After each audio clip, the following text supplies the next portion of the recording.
Bonjour les amis, j'espère que vous allez tous bien. On se retrouve aujourd'hui pour cette nouvelle vidéo. Aujourd'hui on va voir les pecs, donc séance pecs.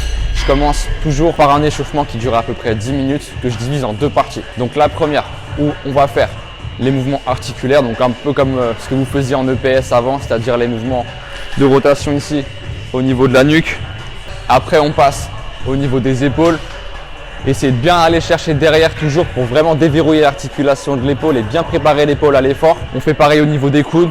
Moi j'aime bien les faire comme ça, contracter en même temps les différents muscles pour réellement chauffer les tendons au niveau de l'articulation. Pareil pour les poignets. Une fois que toutes les articulations elles sont bien prêtes, elles sont bien chaudes, je passe toujours sur l'échauffement ici à l'élastique. Élastique pourquoi? Ça va permettre vraiment de chauffer la coiffe des rotateurs. Donc c'est les petits muscles responsables de la stabilité de l'épaule qui vont vous permettre de renforcer votre épaule et la stabilité. Du coup je vais vraiment coller mon coude ici au corps et je vais venir ici sur le côté tout en contrôlant le mouvement. J'en fais 20 de chaque côté. Et en deuxième temps, je vais mettre mon coude à hauteur d'épaule à ce niveau-là. Pareil, je le fixe, ça ne bouge pas.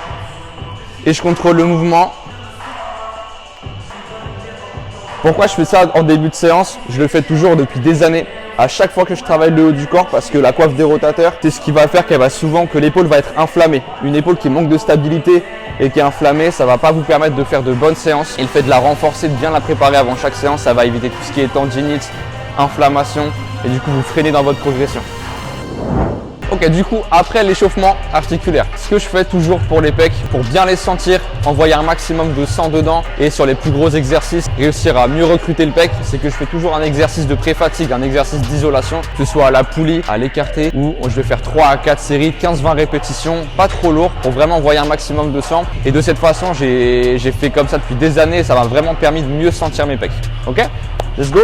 Ok, donc ici très important, la position de base, la posture de base. Donc vraiment venir serrer les omoplates, garder les épaules en arrière, donc la cage ouverte au maximum, on ressort les pecs au maximum, on fixe les épaules en position basse pour pouvoir réellement engager au maximum le pec. Ici on est sûr de travailler uniquement le pec et pas le reste, parce que si je suis comme ça, si je suis en creux, là il n'y aura aucun engagement du pec. Ok, donc là ici ce serait vraiment pas intéressant. Donc on prend toujours le temps, même si c'est chiant, de se positionner correctement et on prend le temps de faire le mouvement.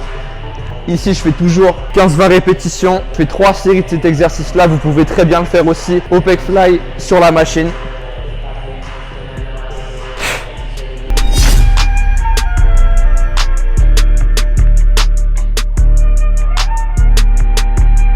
Donc les amis, ensuite après cette pré-fatigue, donc avec un exercice d'isolation, on fait 3-4 séries, on envoie un maximum de sang. Je passe toujours sur de l'incliné. Je commence par la partie la plus difficile à développer sur les pecs, donc la partie claviculaire, vraiment la partie haute du pec. Donc ici je commence toujours par de l'incliné à la barre guidée, parce que les haltères je suis pas fan, je sens trop mes triceps, l'avant de l'épaule, je compense trop avec le reste et c'est vraiment là où j'ai le meilleur ressenti, où j'ai eu le meilleur développement. Donc faites ce qui marche pour vous, c'est super important. Là comme vous pouvez le voir, je vais vraiment faire en sorte que la barre elle arrive vraiment au niveau de mes clavicules ici, pour pouvoir étirer la portion qu'on veut, d'accord? Pas trop bas parce que sinon on va être trop sur le reste du pec. Pour réellement sentir la partie claviculaire, on la met vraiment au niveau de la gorge, quasiment au niveau de la gorge. Hop, ici, et on y va. Les coudes légèrement à l'intérieur toujours, pas trop ouverts parce que sinon vous allez cramer votre avant d'épaule. Deltoïde antérieur, il va être trop engagé. Les triceps, pareil. Ici, on contrôle toujours la négative. On souffle quand on monte. Les coudes légèrement rentrés pour vraiment travailler dans le sens des fibres.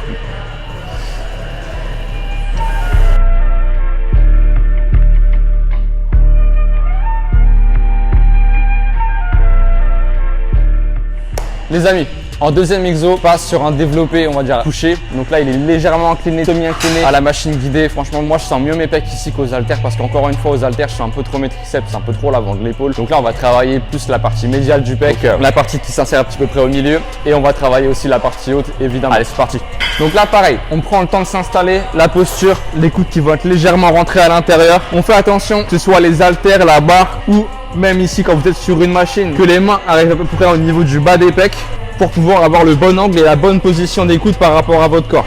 Une fois qu'on est placé, qu'on a fixé les omoplates, les épaules en arrière, que les pecs qui sont bien ouverts, bien dégagés, on y va. On contrôle toujours la phase négative pour avoir un meilleur étirement.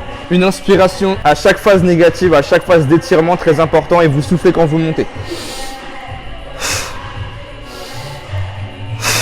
Le fait de jouer sur la respiration, vous aurez plus de force, plus d'oxygène au sein du muscle et donc plus de performance. Ok les amis, donc ensuite, après avoir fait un exercice, donc développé couché, on passe sur un dernier exercice pour le haut des pecs, vraiment cibler la partie claviculaire. Donc les fibres qui vont se situer à ce niveau-là. Ok. Là, en début de séance, on a travaillé un petit peu plus vraiment cette portion-là ici, la partie haut des pecs, parce que vous savez que les pecs, ça forme un éventail réellement au niveau des fibres, des insertions. Donc là, on va travailler celles qui partent vraiment de la partie claviculaire ici jusqu'au niveau de l'humérus à ce niveau-là. Ok. Pour vraiment donner du galbe en haut du pec et du volume. Donc là ici on part sur des séries de 12 à 15 répétitions. On essaie à chaque fois de bloquer une seconde en haut pour envoyer un maximum de contraction et d'influx sanguin. Ici les épaules en arrière, on garde un pied en avant, un bon équilibre, on met déjà les fibres sous tension avant de commencer l'exercice et après on y va. On arrive les mains toujours bien en supination ici en haut.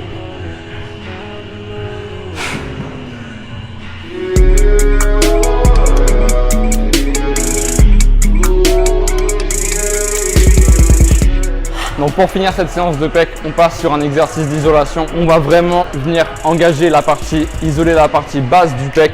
Donc avec l'écarté poulie vis-à-vis en poulie haute. Donc ici je vais partir sur 4 séries de 12 répétitions où à chaque fois je vais venir bloquer 2 secondes en bas. Donc un squeeze de 2 secondes, un contrôle sur l'étirement pour vraiment sentir engager un maximum de contraction au sein de la partie basse du pec.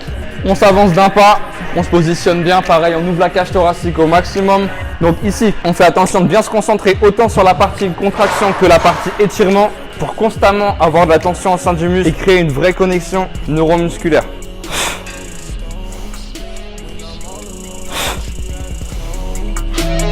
Take that puff, you know we never catch over.